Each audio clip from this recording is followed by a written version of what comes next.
I think the fact that the three of us are standing here talking about a peaceful transfer of power speaks to the institutional integrity of our country. So this is an unusual thing. We are both trying to come back to normalcy, deal with totally abnormal challenges, and do what we do best, which is try to make a more perfect union. It's an exciting time. We've got to not just listen to folks we agree with, but listen to folks we don't. And one of my fondest memories of the inauguration was the grace and generosity that President Bush showed me and Laura Bush showed Michelle. And it was a reminder that we can have fierce disagreements and yet recognize each other's common humanity, and that as Americans, we have more in common than what separates us. No, it's really moving, so moving. Those were former Presidents Bush, Clinton, and Obama. A conversation featured last night in a primetime inaugural special celebrating America. And Willie, this went on throughout the day. I mean, look at this. I mean, these families, they really are. They are an American family, and they're bonded together. And during the inauguration, if you guys could put this up, please, found this yesterday. The tweet, actually, it's very, very moving. The Onion reported this, that Michelle Obama actually pulled out an activity bag filled with coloring books. Okay. For a restless George W. Bush. They were actually holding hands, and it was really cute. I'm telling you, well, there's another tweet I want him to get up where in the middle of the service, W was sneaking over and holding Michelle Obama's hand, and they were, here we go, look at this. This is one of the great tweets of the day. These two should really, I swear, they should go on the road together. I would pay whatever, ticket costs were. Okay. If he don't love me like Bush loved Michelle, I don't want him. And look to the bottom right, where Bush is looking straight ahead, right? Looking straight ahead and sneaking over, holding their hand. And look at Laura and President Obama. I think what Joe is saying, smirking. Willie, is that, for the first time in 4 years, I think maybe we can just have a tiny bit of fun. Well, that's not what I'm saying. I'm saying I will pay whatever Michelle and W are charging if they want to take that on the road to theaters all across America. Now, they really do show something to Americans. Because, listen, the Obamas were not particularly nice to George W. Bush in the lead up to that election. Barack Obama said that. He said, hey, we scuffed him up really badly, and yet I learned an awful lot that during the transition, his people bent over backwards to help our people. And, of course, that has happened time and time again. So it really does. That's who we are as a nation. And all of those people we just showed just were a great example of how that really worked, how it's supposed to work. Yeah. I think that bottom right photo was the famous moment when W was also passing candies around the front row in church to people, like you and I probably did in church when we were kids, trying to sneak some contraband in. The Onion, by the way, may have had the best day of anyone, including Joe Biden yesterday, including that tweet that you showed there about the activity bag. Something about the term activity bag just got me. But yeah, the display yesterday, and we'll get into what happened over the course of the day, all the executive actions that were taken by President Biden. But that display on that stage, especially given what had happened there 2 weeks before, the utter chaos and the feelings that we had on that day of, my goodness, our democracy is under attack. Will it be left standing at the end of this day? Will there even be an inauguration? Well, I think the normalcy of that day yesterday was so important. It showed, yes, democracy is here. It's standing. As Joe Biden said in his speech of democracy and of America, this is its day. And that relationship that you talked about between the different presidents of different parties, many of whom had fierce disagreements. President Obama, of course, ran against the record of George W. Bush very explicitly. And he was shown grace by the Bush family, as he said in that moment last night at the Celebration of America TV special. He said, the Bush family showed me grace, and I learned a lot from that. And so to have this tableau of America out in front of us, frankly, just expressing normalcy and showing that the business of the country moves forward now, that the page actually has turned, was, I thought, a very important moment for this country, whatever party you're in. Yeah. And of course, Donald Trump came to power in part because of his lies about Barack Obama, his lies about him being from Kenya, not being born in America, not being qualified to be president of the United States. He loved showing those tweets where he was bashing Barack Obama time and time again. Well, Donald Trump was elected president of the United States. And President and Michelle Obama showed extraordinary grace and gave to the Trumps the same thing that the Bushes had given to them. Again, that is the exception. That is the rule. That's not the exception. And I think that's what's so important for us to remember. I'm just curious, Mika, what was over the past couple of days? Was there a moment that you found most moving in the inauguration, something that gave you hope? It was actually the night before, and it was at that ceremony where they recognized the 400,000 people who had died of the coronavirus, and everybody on television and absolutely everybody in the living room where we were watching it got choked up. And it was not just at the gravity of what had happened, the amount of death and destruction that had been put on this country for all the reasons that we won't discuss right now. But that, my God, the sun is going to come up tomorrow with, no matter what side of the aisle you are on, with a new beginning for those who are suffering, whether they're fighting the coronavirus on the front lines, or if they've been stricken by it, their family has been stricken by it, or their business has been stricken by it.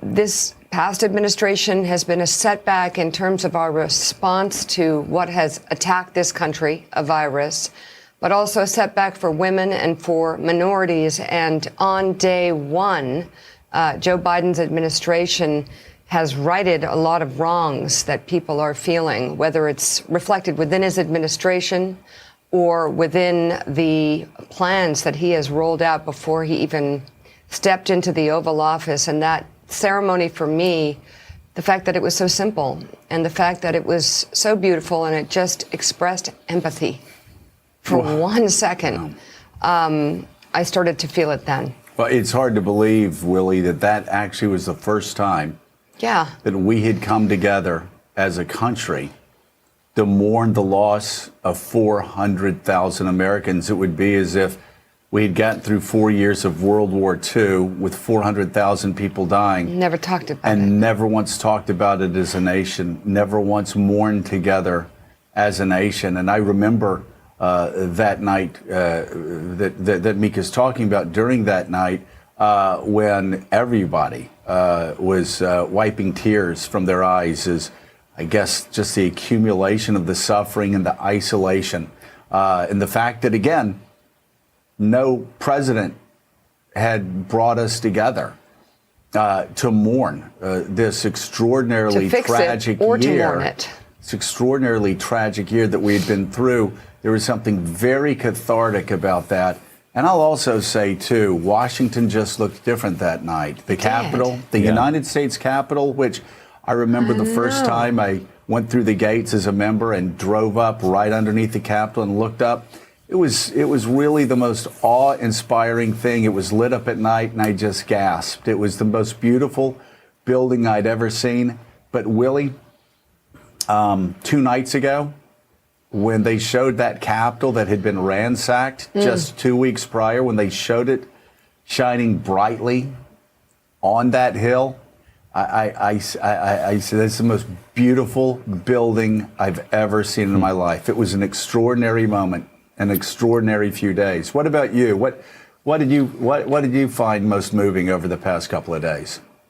Well, I hate to be repetitive, but I agree with you. I think Friday night for me was the most moving, not because of Joe Biden or Kamala Harris necessarily, but because of that message and because that we did have that shared moment of grief, that 400,000 people, if when we started this, put yourself back a year ago in late January or in February of 2020, and someone told you 400,000 of our friends and neighbors and countrymen were going to die, it would be too much to bear. But it happened so slowly, and it's gone over time, and it's accumulated. In some ways, we've become numb to the statistics. Well, on that night, we weren't numb. We looked it straight in the eye and said, my gosh, look what's happened in our country. And we heard from a president who vowed on his first day to make it his first order of business and the centerpiece of his administration. I also thought last night, the celebration, the Tom Hanks hosted special, was beautiful in many ways because, to your point, it showed our nation's capital in the light in which it should be shown. We had these seared images of chaos and violence and ugliness from 2 weeks ago. And even just the very end, when you saw those fireworks over the Washington, D.C., you saw the silhouetted new president and first lady looking out at the fireworks with the Washington Monument in the background. And they were beautiful images of a beautiful city that belongs to all of us in this country. And I thought, again, symbolically, those were important images to help at least in part wash away the ones we had from 2 weeks ago. Speaking of George W. Bush, House Majority Whip Jim Clyburn revealed this from his conversation with the former president at the inauguration yesterday. George Bush said to me today, he said, you know, you're the savior. Because if you had not nominated Joe Biden, we would not be having this transfer of power today. And he said to me, Joe Biden was the only one who could have defeated the incumbent president. Rev, George W. Bush was right. I mean, this is something that we had talked about for quite some time, that history actually turned in South Carolina. Joe Biden was in desperate trouble. His campaign was in trouble. There were people in South Carolina in the black community that were even talking about moving to Michael Bloomberg and supporting him if Joe Biden messed up in another debate. You were so wired in that entire process. And I remember you calling me and saying, Jim Clyburn's coming out. He's going to support Joe Biden. It's going to make all the difference in the world. Boy, it really did. That losing campaign that Joe Biden was suffering through turned around immediately in South Carolina. He never turned back. And we can say this now, about a year later, 11 months later. It was the most dramatic turnaround that any of us had seen in American politics in our lifetime. It certainly was. When you look at the fact that Joe Biden had come in as totally defeated in the primaries and caucuses before that, but the media had written him off. And Jim Clyburn, who has unparalleled strength and credibility in South Carolina, when he told me a couple of days before we were there, the debate was going to happen with Nash Action Network, was going to have a minister's breakfast the morning after the debate. And he told me, he says, all right, after your breakfast, I'm going to make an endorsement. I said, really? He said, yeah. And he told me what he was going to do. And I called 2 or 3 of my best friends and advisors, including Joe Scarborough, and said, don't tell anybody. And I told you, and you immediately told me, because I knew that was going to happen. And we knew what we knew. But what you and everybody else came to see, and I think you had hints of it, was the power that Clyburn had, not based on some machine, but people trust him in South Carolina. And those blacks in South Carolina saw that they wanted to win. This was not about what was trending. This was not about what was fashionable. It was about real issues, who can turn this country around and save us from this catastrophe. And I think that people underestimate the maturity and the level of trying to just be stable again that a lot of voters have, particularly in the black community. We don't want to be excited. We want to exist. Exactly. The president, Joe Biden, spent his first few hours on the job issuing a flurry of executive orders on immigration, climate change, and the coronavirus. He issued a mask mandate for federal buildings and for all public transportation between states. He asked agencies to extend moratoriums on evictions and extend the payment and interest freeze on student loans. Biden will restore the National Security Council pandemic unit that was disbanded by former President Donald Trump and will begin re-engaging with the World Health Organization. The president is also moving quickly to reverse his predecessor's immigration agenda. He put a stop to construction of the border wall, paused some deportations for his first 100 days, has called on Congress to strengthen DACA, and has ended the so-called Muslim ban. The United States has also rejoined the Paris Climate Agreement and has revoked the permit for the Keystone Oil Pipeline. As for today, President Biden is using his first full day in office to announce this country's first national strategy for fighting COVID. It comes through a series of executive orders and directives as the U.S. sets another record for daily deaths. Topping the list, expanding emergency relief to states and exercising the Defense Production Act to make up for shortfalls in equipment. The White House says it also plans to launch a comprehensive vaccination program involving FEMA and other public health agencies like the CDC.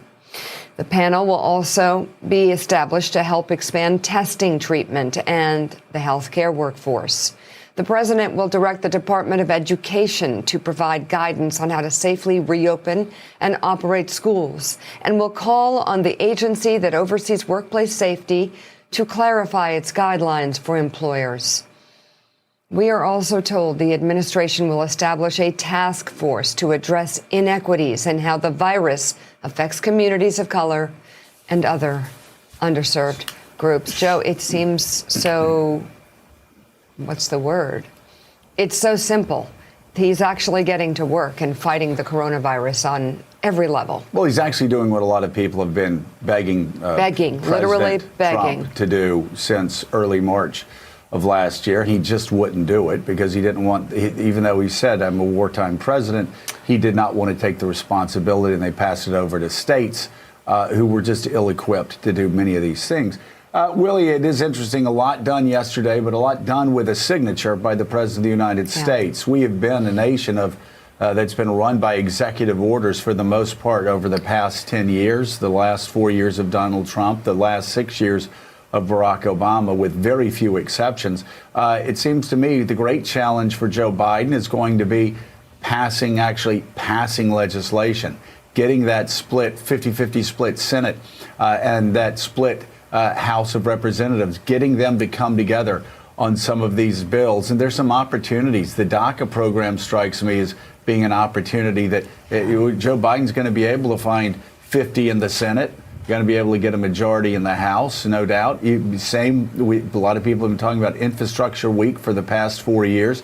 There's a great infrastructure bill that's ready to be passed, and also other reforms. The John Lewis Voting Rights Act, a lot of right-wing Republicans won't like that, but there certainly will be a majority for the John Lewis Voting Rights Act as well. If Americans want to get to a stage where executive orders signed by the last president are not done away with the first day of the next administration, well, they need to talk to their lawmakers, and they need to encourage them to actually pass legislation. Yeah.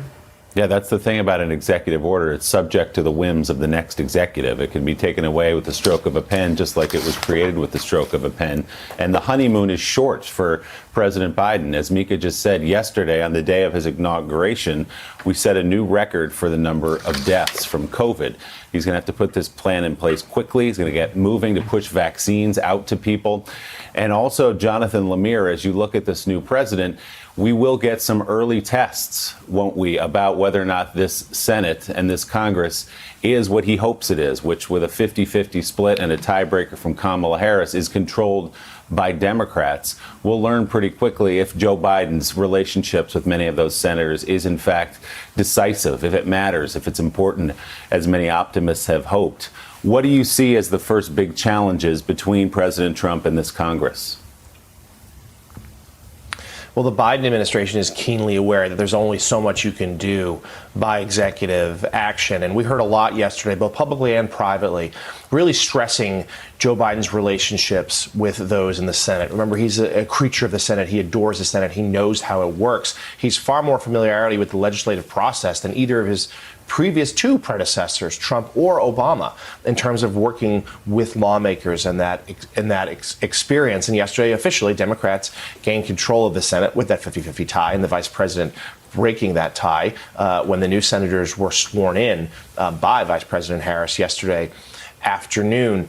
Certainly, you hit a few of them already, you and Joe did, in terms of places where there could be some agreement. Infrastructure Week became a punchline during the Trump administration, but there is an appetite for an infrastructure bill in both parties, potentially DACA, even though other parts of the administration's immigration plan, which they've sent to the Hill already, are already being met with some pushback. We heard from now Senate Minority Leader McConnell saying that, stressing, though, in his remarks, as though they were a classy overture to the Biden administration, but also noting how tight the margins were in both the House and the Senate, and really stressing the idea that Americans had voted for divided government, which was clearly a marker being put down, that they wouldn't just be rolling over for the Biden administration, that Republicans would very much still have their say. A COVID relief bill, of course, is the number one priority for this Biden administration. They're going to be working with lawmakers to try to get that done in the days ahead. But short of that, they are, to start, going to rely indeed on those executive orders, with COVID-19 being the priority. Today, we're seeing that already. Dr. Fauci, they announced yesterday the administration, the United States, was rejoining the World Health Organization. Today, Dr. Fauci said they'd participate in their vaccine plan, which, of course, the Trump team had not done. We are seeing vaccines, a plan being rolled out in the next few weeks to start having them show up at pharmacies and drugstores to increase their distribution. And I think also we shouldn't lose the power of symbols. Yesterday, President Biden wore a mask in the Oval Office at the Resolute desk. President Trump never wore a mask publicly that anyone else could see in the White House, and he only wore it a few times ever he was going. And I was struck yesterday watching the first couple standing on the balcony of the White House, gazing out and looking at the fireworks. They were wearing masks. It's the same balcony where President Trump came back from Walter Reed Medical Center, still having the coronavirus. He had recovered enough to be discharged, but he was still positive with the virus. And he got to that balcony and took off his mask. And I think we're seeing those new symbols now, and that's important too, that this president wants to tell it's more than just a mask mandate on federal property. He's trying to send a signal, it's okay to wear a mask, we need to wear a mask, it's the only way we can get through all of this together. That's right. Still ahead on Morning Joe, as we mentioned, control of the Senate has officially flipped to the Democrats. We'll talk to Senate Majority Whip Dick Durbin and newly sworn-in Senator Alex Padilla, who has taken over Kamala Harris's old seat. Plus, perhaps presidential historian Michael Beschloss said it best yesterday when he tweeted, "First non-weird White House press secretary in 4 years." Jen Psaki has promised daily briefings, except for weekends, and a return of regular briefings with health professionals. She joins us ahead on Morning Joe. We'll be right back. Well, big wheels roll through fields where sunlight streams. Oh, meet me in a land of hope and dreams. We are not here to curse the darkness. We are here to light a candle. I'm Chuck Rosenberg. On my podcast, The Oath, I talk with people who served with integrity and honor, men and women who light the way. This week, former Peace Corps Director Carrie Hessler Radelet. One of the most important elements of service is humility on the part of the person who is serving. We don't enter the community to save people. If anything, we are saved ourselves through service. Join me for Season 4 of The Oath, an MSNBC podcast. Search for The Oath wherever you're listening right now and subscribe. New episodes every Wednesday. The chair lays before the Senate 2 certificates of election for the state of Georgia and a certificate of appointment to fill the vacancy created by the resignation of former Senator Kamala D. Harris of California.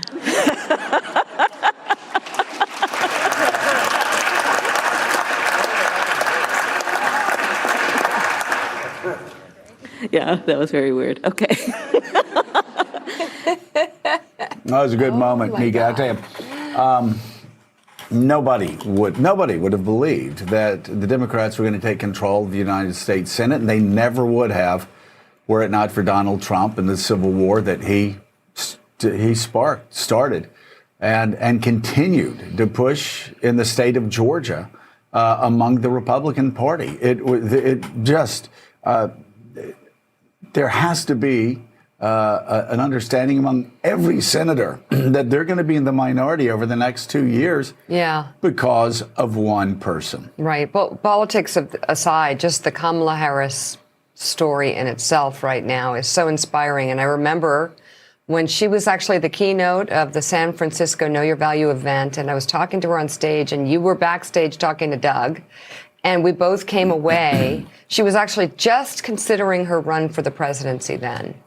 And I just thought, I mean, we were in the middle of so much with Trump, and the country was dealing with the fire hose of Trump actions day by day by day. But I definitely thought something very, very, very big was going to happen with her, that she was one of those people who could make it through. And it's very hard for women on a number of levels, but she and her husband were an incredible team. And the way that she connected with the women that day, I'll never forget it. But you know, it's something that's interesting, Reverend Al. She's very engaging, as you know, very warm, one-on-one. We not only spent time with her in San Francisco with that Know Your Value conference, but she actually came over, had lunch with Mika and me a couple years ago. And we're there talking for an hour and a half about her kids and her life, her family, how her mom, and she's very warm and engaging. And early in the presidential process, that did not come across because, as you know better than any of us, running for president the first time, that is an extraordinary jump. I mean, that is hard. I can't even imagine how difficult that is to do. But sometimes she didn't come across as well early on in that presidential race. But we saw throughout the general election campaign as vice president, she had already been tried by fire in the primaries. And you're starting to see more of her personality, more of the real Kamala coming out in public. It's good to see. Very good to see. You know, she's a very personable person, and she's very secure in her own part of the campaign. She was trying to get her sea legs under her because you're hit from all sides and you can't prepare for that. There's no book to read. Yep. There's no training for that. And I had many moments. I'd known her since she was DA in San Francisco, and I had many moments with her talking, and I took her to the famous soul food restaurant in Sylvia's, in Harlem, named Sylvia's. And she said, I want you to sit me at the table you brought Barack Obama when he was running. And we sat and talked about Shirley Chisholm, and we talked about Jesse Jackson and people that meant a lot to me in my development. And I sensed that she was really sincerely trying to live up to expectations, but be Kamala Harris at the same time. And I think she has come through with that. She hit her comfort zone, and she's just who she is. And who she is just decent. She get She got hit by the left as Kamala the cop. Those that were against policing at all, she got hit from the right. But once she centered and set in her comfort zone, I think she became what she has become, and I think she's going to be a historic vice president and beyond, and we'll be grateful for it as a nation. Well, as we saw yesterday, Vice President Harris swore in 3 new senators, 3 new Democrats. Joining us now, NBC News Capitol Hill correspondent, host of Way Too Early, Casey Hunt. Casey, good morning. Good to see you. So we saw that moment yesterday where Kamala Harris swore in her replacement and Senator Padilla. He'll be on the show a bit later. And of course, the 2 Georgia senators, Warnock and Ossoff. Where, as you look out to the horizon here, or maybe just look right in front of you, do you see the first time where those votes will matter, where we'll see this 50-50 split with a tiebreaker from Kamala Harris be put to the test? Well, that was an incredibly authentic moment from Kamala Harris as she did that yesterday, as you guys were just talking about, really representative of how she is in public and in private. And I do wonder how and where this 50-50 split is going to come into play.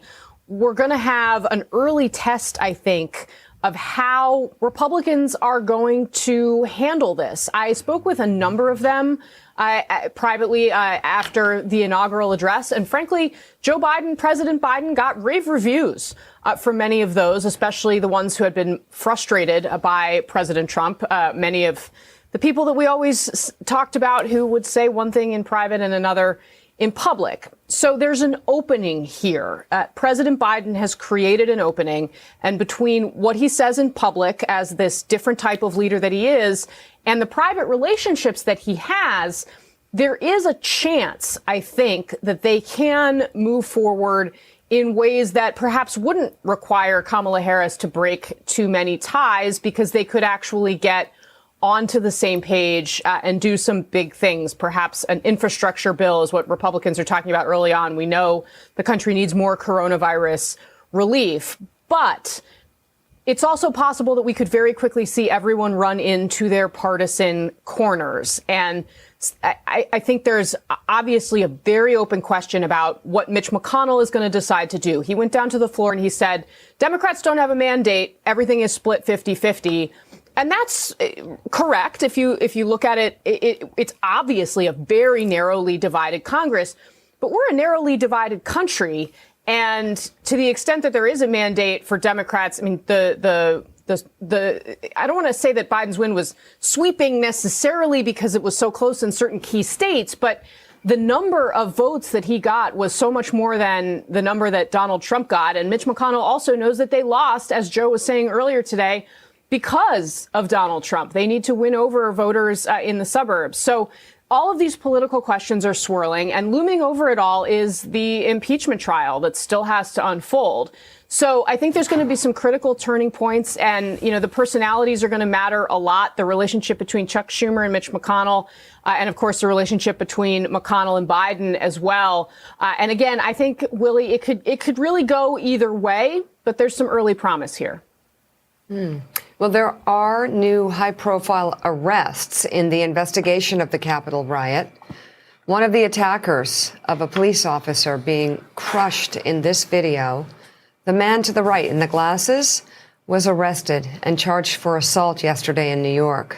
Patrick McCoy III is from Connecticut and was arrested in Westchester County, New York, on several charges related to the riot and held without bail. His attorney told this to local reporters. Also arrested yesterday was Proud Boys organizer Joe Biggs. According to the complaint filed in federal court in Florida, Biggs admitted to an FBI agent that he entered the Capitol on January 6th, but denied he forced his way in.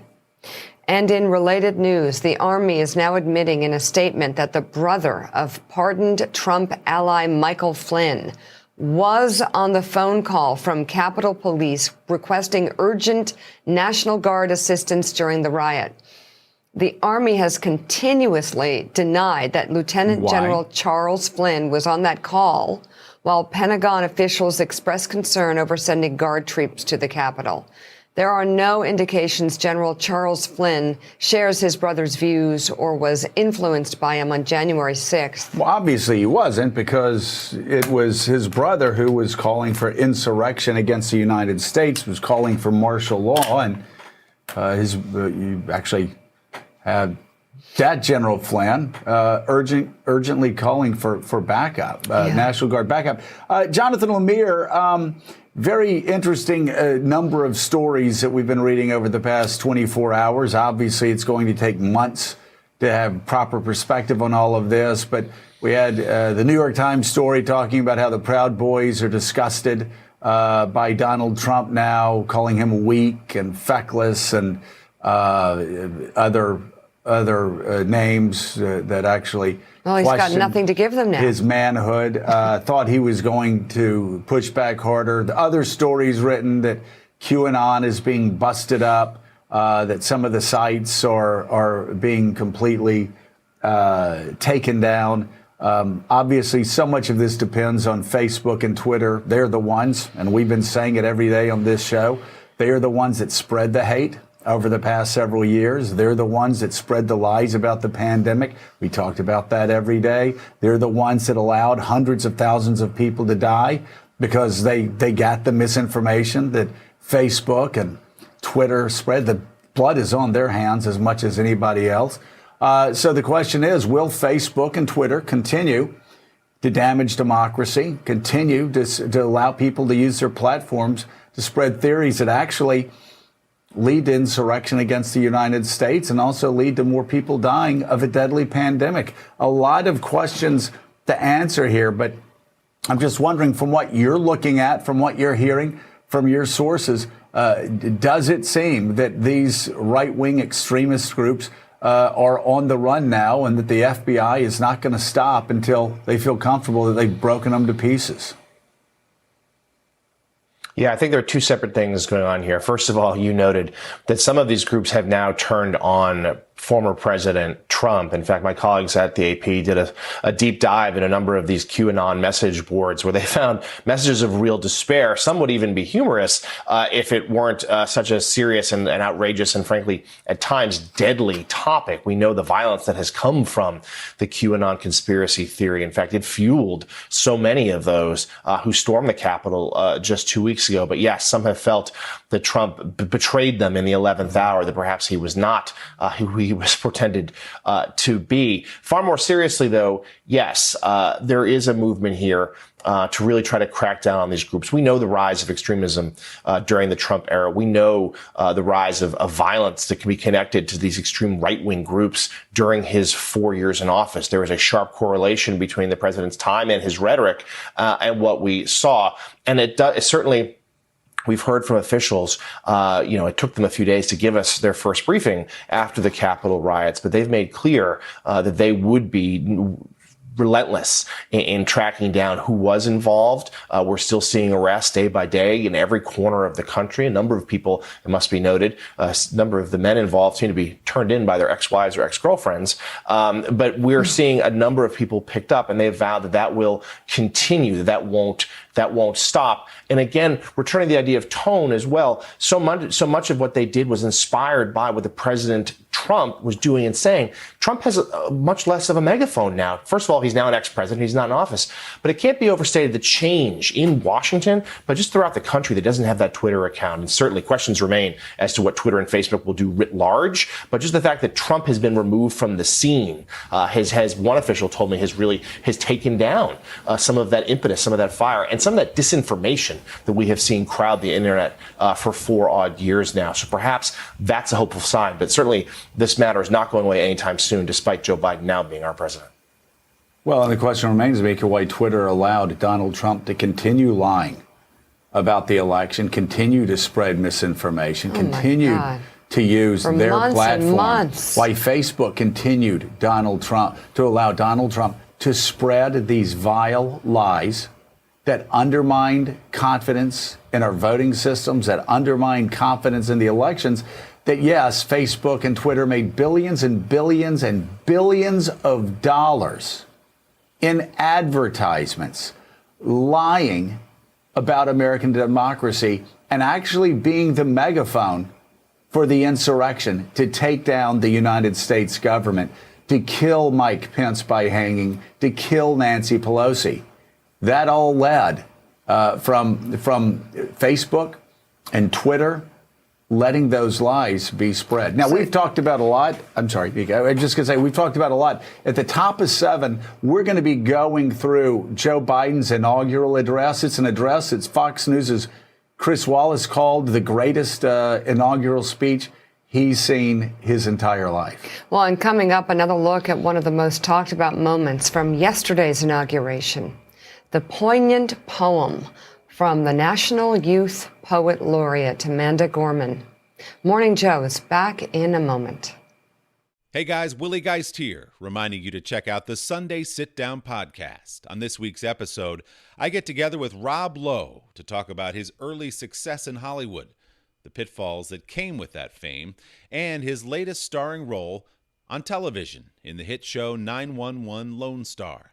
You can listen to our full conversation right now on the Sunday Sit Down podcast. Get it for free wherever you download yours. Mr. President. The Majority Leader. Mr. President, I need to catch my breath. So much is happening.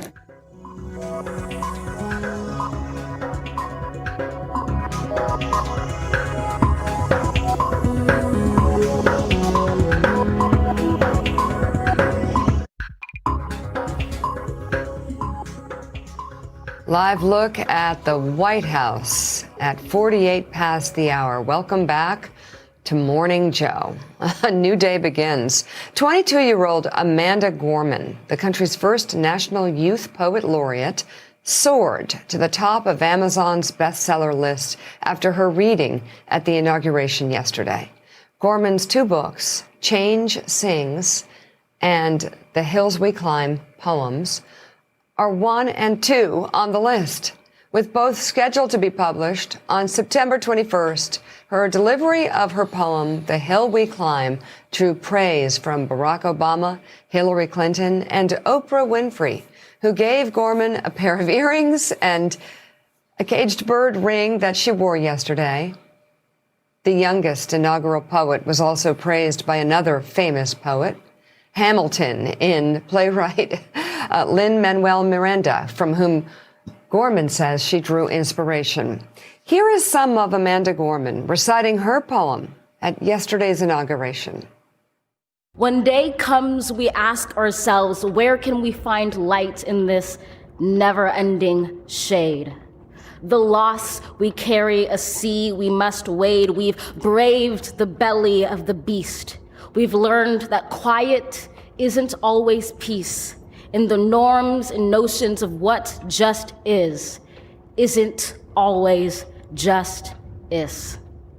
And yet the dawn is ours before we knew it. Somehow we do it. Somehow we've weathered and witnessed a nation that isn't broken, but simply unfinished. We, the successors of a country and a time where a skinny black girl descended from slaves and raised by a single mother can dream of becoming president, only to find herself reciting for one. We close the divide because we know to put our future first. We must first put our differences aside. We lay down our arms so we can reach out our arms to one another. We seek harm to none and harmony for all. Let the globe, if nothing else, say this is true. That even as we grieved, we grew, that even as we hurt, we hoped, that even as we tired, we tried, that we'll forever be tied together, victorious, not because we will never again know defeat, but because we will never again sow division. We've seen a force that would shatter our nation rather than share it, would destroy our country if it meant delaying democracy. And this effort very nearly succeeded. But while democracy can be periodically delayed, it can never be permanently defeated. Rev, if you closed your eyes and you listened to that speech by the young poet laureate and you didn't know any better, you would have thought she was accepting the nomination to become president of the United States. You would have thought she was being inaugurated, I should say. It was such an uplifting, almost inaugural address to the country at such a difficult time. 22 years old, too, with the poise to stand up there in front of 4 presidents and a vice president and with the world watching, and to deliver a speech which was extraordinary in its delivery, but more so in its content. She, more than anyone yesterday, also really started a healing of the nation. She raised us above all of the injury and pain that we'd been going through since the siege in that same Capitol building that she was standing in front of. And I think the magic of what Amanda did was not only her words, but her delivery, because you have many poets and poetess, people that deal in prose that cannot orate it in a way that gets through. She was as great a presenter, an orator, a speaker, as she was a writer. And it was just amazing how her delivery and her words and the content, some of which she wrote on the night of the insurrection, just met the moment. I mean, saying we're proud of her is an understatement. She just uplifted a whole nation, and it was at a time that we most needed it. Beautiful way to put that, Mika. We as a nation aren't broken. We are unfinished. Yes. And it is, it talk about words that match the time perfectly. It was a wonderful moment. Reactions are pouring in from around the world to a new U.S. president and administration. From Britain, the Guardian newspaper splashed a line from President Joe Biden's inauguration speech: "Democracy has prevailed." While the Daily Mail went for a punchier headline: "Don's gone, let's go Joe." From Spain, El Mundo also quoted from Biden's speech. The headline reads, "We have much to heal." And from Hong Kong, the South China Morning Post's headline, "World wakes up to a new American leader." America's allies were effusive in congratulating President Joe Biden and Vice President Kamala Harris. Canada's Prime Minister Justin Trudeau tweeting in part, "Our two countries have tackled some of history's greatest challenges together, and I'm looking forward to continuing this partnership."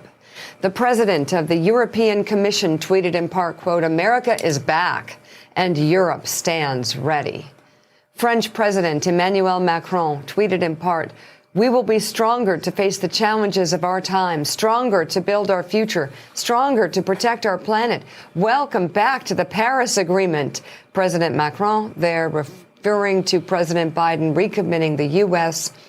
to the Paris Climate Accords yesterday. And Britain's Prime Minister Boris Johnson was also enthusiastic about America rejoining the Paris Climate Agreement, tweeting, "I look forward to working with our U.S. partners to do all we can to safeguard our planet." India's Prime Minister Modi congratulated President Biden, tweeting, "I look forward to working with him to strengthen the India-U.S. strategic partnership." Israel's Prime Minister Benjamin Netanyahu tweeted a video message congratulating President Biden and Vice President Harris on their historic inauguration. And the exiled opposition leader from Belarus tweeted her congratulations and said she looked forward to developing relations between Belarus and the U.S. And we need to talk about her. We certainly do. Jonathan, and we will finally have a State Department that will once again champion freedom across the globe. Yes. Instead of thugs that this administration has embraced far too long. So, Jonathan Lemire, it's simple, really. If there are supporters of Donald Trump wondering why all of these people have come out and have been so effusive in their praise towards Joe Biden, it's very simple. And it's that song that has gone into the pantheon of songs for the Biden family, a song that Bo listened to while he was going through cancer treatments. by a group called the New Radicals. You were still trying to, I think, get out of high school when You Get What You Give came out. But it's a very basic concept in pop songs. The Beatles, then in the end, the love you take is equal to the love you make. I could quote some Bible verses, but I won't. But Donald Trump has spent the past 4 years insulting our allies, demeaning them, doing everything it can to undermine their support at home, especially in democratic countries. He's actually been quite kind to tyrants across the globe. But what a sigh of relief. And you've been around the world with Donald Trump. What a sigh of relief from these democratically elected leaders. Joe, I'm not going to sing, but you're right. There was almost a chorus of relief, sighs of relief from Western allies. Biden has made clear, and let's remember, he has deep relationships with some of these leaders or people around them from his time in the Senate Foreign Relations Committee, and then his 8 years as vice president, where he had a large international portfolio. He has made clear he's sending strong signals. The U.S. is going to rejoin alliances. He wants to reassure allies, strengthen these bonds, and be tough where he needs to. I think he was telling yesterday when new White House Press Secretary Jen Psaki said that the president in time would speak to Vladimir Putin and would not rule out retaliation for the Russia cyber hack, the SolarWinds that President Trump let go by with no repercussions. Still ahead, more on President Biden's inaugural address, one that Chris Wallace of Fox News called the greatest address he's ever heard. Morning Joe. We'll be right back.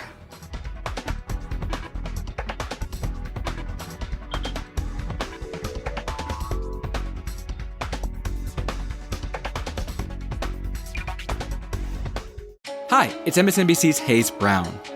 These days there's just so much news to wrap your head around, it's challenging to get a deeper understanding of things. So every morning, go beyond the headlines with MSNBC Daily. It features written perspectives from people you know and trust, including Charmaine Lee, Mehdi Hassan, Liz Plank, and Frank Figliuzzi. They'll take you inside the most important issues of our times. Issues like systemic racism, domestic terrorism, and how we can bridge our political divide.